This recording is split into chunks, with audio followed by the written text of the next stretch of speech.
But with the Sunday off, I thought it was a good time to try and make some sense of the Jaguars' start to the season and maybe even let Jags fans vent a little bit. So I went over to Twitter or X or whatever you want to call it. Just a little bit of a vibe check for Duuuval. You know, let folks kind of talk it out. The Sunday Sports Zone is a safe space. Let's take a look at some of those responses we got online to see just how people are feeling right now. So this first one's coming from Stephanie, and she said, you know, Sunday with no Jaguars football, thank you, Lord. All right, you know, I missed watching the Jaguars today, but she said Monday Night Football, not even tequila can fix the embarrassment that will soon be along with that. Look, I understand folks are kind of on edge. Look, after back-to-back losses to start the season, should be no surprise. Look, it's understandable.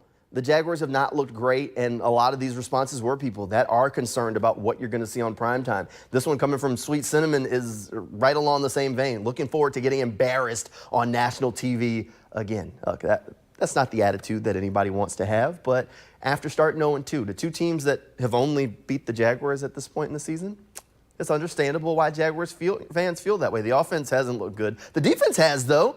Look, at the end of the day, there are some concerns around this Jaguars roster. How about Alex saying he's tired of calling plays that take 3 to 4 seconds to develop when Trevor only has 1.5 to 2 seconds in the pocket? That's one of the problems on this team. The protection has just not been up to snuff.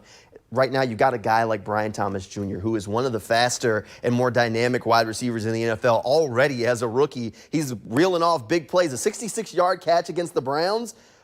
The problem is, in order to get the guy down the field for those explosive plays, Trevor Lawrence needs all the time in the world to throw, and right now, it just hasn't been there. We'll see if they can get that changed against the Bills. Let's go to another one. How about Mike? He said, not a problem if the Jaguars suck again. The Food Network's showing Halloween Baking Championship, and he can already smell that pumpkin. Look, hey, that's a good way to do it. You go ahead and change the channel.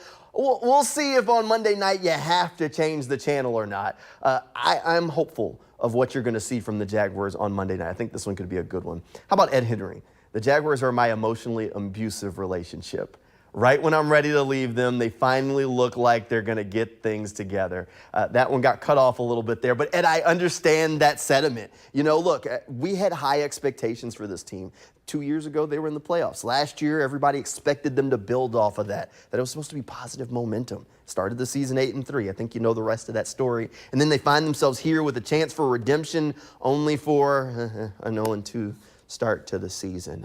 We'll see if they can bounce back on Monday Night Football. You know, prime time, bright lights, it's always a chance to bounce back. How about another one? This one coming from Race King 42376. He said, hopefully they play better on a day that doesn't start with S.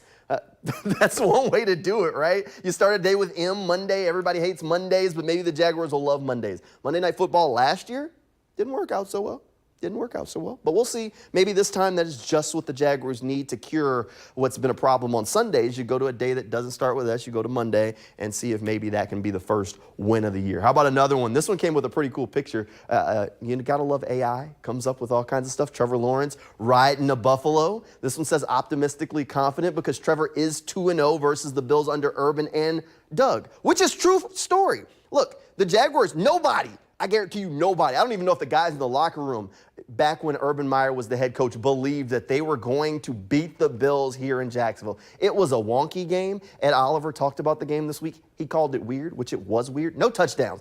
You don't watch too many NFL games where there's no touchdowns. 9-6 game. The Jaguars, a team that struggled to get anything right that season, found a way to win that game over a team that had Super Bowl aspirations. So that one was weird. You should be optimistic. The Jaguars have had Buffalo's number what seems like forever, basically, because even if you talk about some of the games in the playoffs, the Jaguars have been able to come out on top over these really good Bills teams in history. We'll see if that continues on Monday night. Let's go to another one. How about this one from Mark? We'll look like a different team on Monday and the run will begin. See, I like that optimism. Played awful the first 2 games. Still could have won them, which is true. Look, there's optimism here. All of a sudden, they can flip this light switch.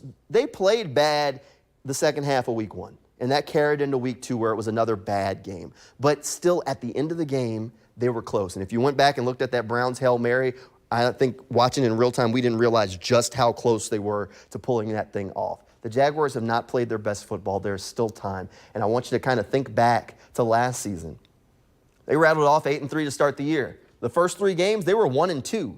So this is a win on Monday night, and all of a sudden they're right back to where they were in week 3 of last season when you know they had that momentum. They got rolling. Eric Dunn, he's talking about it, coming back home with a winning streak that should start there after they go 1-3. So he's basically saying out of these next 2 road games, they're going to win 1 game and lose 1 game, come back home, and then get to rolling. We'll see if that's the truth. You know, look, when they come back home, they have a team that just seems to not know how to win games here in Jacksonville. That's the Indianapolis Colts, so that definitely would be a good way to get those winning streaks rolling. Look, the Jaguars just got to get 1.